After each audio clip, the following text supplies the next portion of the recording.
pour l'OIM depuis 3 ans de cela, depuis 2019, comme étant volontaire dans le cadre du projet MAM, migrants comme messager. On est un nombre de 17 dans la zone sud, cela veut dire dans MAM Kolda, nous sommes un nombre de 17 répartis dans les différentes zones, Kolda, Bignona, Ziguinchor et Sébi. Voilà, le projet compte terminer vers le mois de juin. Les activités que vous menez sur le terrain. Ok, les activités que nous menons sur le terrain, c'était surtout dans le cadre de la sensibilisation sur la migration irrégulière, les dangers liés à la migration. Et nous avons fait pas mal d'activités, que ce soit des causeries, des débats, des street art et consorts. Nous avons fait aussi des formations de contenu, de création de contenu. Dans la zone, on peut dire que vraiment les messages que nous véhiculons, ça passe par que bon, à travers les résultats que nous obtenons, nous voyons vraiment des réductions au niveau de la migration, surtout dans la zone sud, et là où je suis à Kolda et Sédhiou, Vélingara, vraiment nous voyons vraiment des résultats positifs dans le cadre de la migration sur l'aspect de la sensibilisation que nous faisons.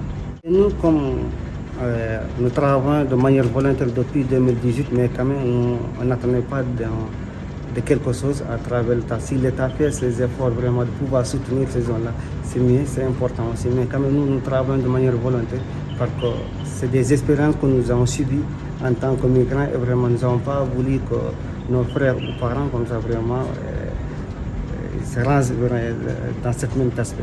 Il y a beaucoup de problèmes liés à cette migration-là, mais bon, souvent il y a des difficultés que se posent parce que nous passons des fois de rencontrer des migrants, de les faire des interviews, de les poser les problèmes, qu'est-ce qui les a poussés vraiment de prendre des parts, mais il y a des différents problèmes posés. Certains c'est des élèves étudiants qui ont eu leur diplôme, n'ont pas de travail, certains c'est des problèmes familiaux vraiment. Et certains vraiment c'est un manque, il n'y a pas de moyens de l'éducation. Il y a beaucoup de problèmes liés sur la migration, c'était dans la zone sud. Après les sensibilisations que nous faisons, c'est-à-dire on va essayer de rencontrer ces zones potentielles ou des migrants de retour, de les faire comprendre, de les orienter dans des structures ou dans des ONG qui sont capables vraiment d'accompagner les gens, de postuler des projets. Et s'il y a des jeunes qui ont des idées de projets, d'aller envers ces structures-là vraiment pour pouvoir réaliser cela et de les maintenir et de les fixer dans la localité.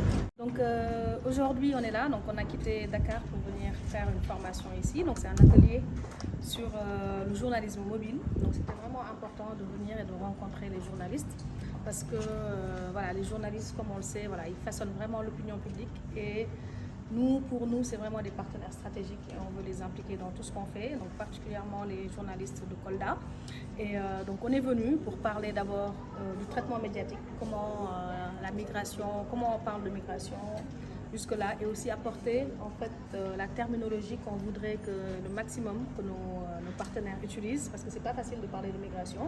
Donc il y a des termes techniques à utiliser, donc on voulait partager ça avec eux, en parler, et aussi pour que l'objectif vraiment, c'est que le traitement de l'information migratoire se fasse de manière plus professionnelle et plus responsable. Donc, une des missions de l'OIM, les plus importantes d'ailleurs, c'est garantir la dignité des migrants. Donc, et on sait que certains mots, certains termes peuvent contribuer à la stigmatisation, et ça peut vraiment avoir un impact sur la santé mentale des migrants, de leur famille, de leur communauté. Et voilà, et donc comme on cherche à préserver cela, donc c'était important de faire passer ce message-là, de vous donner, nous, les outils nécessaires dont vous aurez besoin pour couvrir la migration en donnant des informations claires et exactes, éclairées, mais tout en respectant et en préservant la dignité des migrants. Donc, nous, on est venus ici pour cette formation dans le cadre du projet MAM. Donc, le projet MAM, c'est une campagne de sensibilisation pair à pair, où les migrants de retour se sont engagés en tant que volontaires. Donc ils travaillent avec nous dans la sensibilisation et ils sont au cœur de toutes les activités qu'on mène. Donc ce qu'on fait, c'est sensibiliser sur les dangers liés à la migration. Donc chaque volontaire, chaque migrant a ses propres raisons et a une histoire derrière. Et donc, au-delà de chercher les raisons, donc c'est vrai qu'il y a des raisons évidentes, hein, donc c'est très compliqué pour les jeunes de trouver du travail. Ce qui revient surtout, c'est le manque d'opportunités, de formation et de travail. Et souvent, les jeunes, ils partent parce qu'ils n'ont plus d'autres options. Donc, c'est aussi notre rôle non seulement de parler des dangers, mais aussi de parler des alternatives possibles. Donc c'est pour ça qu'on travaille toujours en étroite collaboration avec des partenaires, que ce soit le gouvernement, ou bien d'autres structures nationales ou internationales même, qui mettent en avant des opportunités de formation et d'emploi dont ces jeunes-là pourraient bénéficier.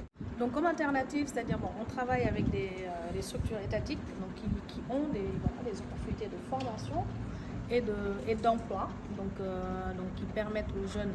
Déjà, nous, à notre niveau, dans le cadre du projet MAM, on a beaucoup de séances donc, de formation donc, dans différents domaines. Donc, par exemple, la création de contenu, c'est vraiment ce qui est le plus important dans le projet MAM. Donc, faire des vidéos, faire de l'infographie, publier des vidéos. Donc ça, on a formé pas mal de migrants. Et là, d'ailleurs, on a une collaboration avec une école Supimax qui va bientôt démarrer, qui permettra à 17 volontaires, donc ceux qui sont plus intéressés par ça, d'être formés. Et c'est une formation de 5 mois qui leur donnera un diplôme, qui leur permettra aussi d'avoir des opportunités de travail. Et aussi, donc, nous-mêmes, on donne l'opportunité à ces migrants-là. On a offert 4 stages, par exemple, à des migrants de retour qui font partie de MAM.